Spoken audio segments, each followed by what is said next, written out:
Hey Shannon, what if?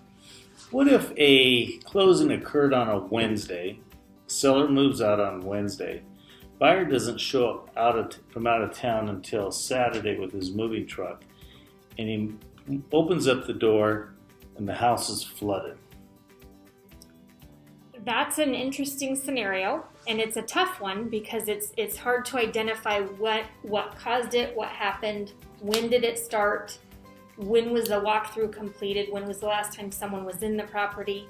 The seller's responsible to the moment of closing possession, which is, unless it's changed, it's at the close of escrow. So if it's at 5 o'clock, 4 o'clock on Wednesday, for example, at that point, up until then, the seller's responsible. After that, the buyer is.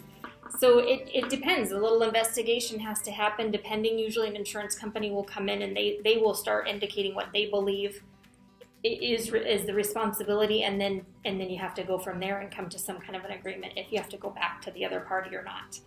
So let's just add to that real quick. What if the buyer's agent didn't do a walkthrough for his out-of-town buyer? Well, that's a really bad idea ever. You always want to do a walkthrough, and I suggest that you do that walkthrough with the contract. It says the repairs, if you're checking repairs, should be done 3 days prior to close of escrow. So I always recommend doing that.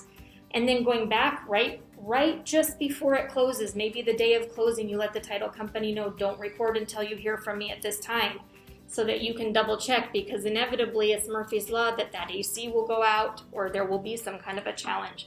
And at least you've got as close to closing as you can to identify what was there and what wasn't. Well, we got 2 for 1 what ifs on this video. Yes. Thank you.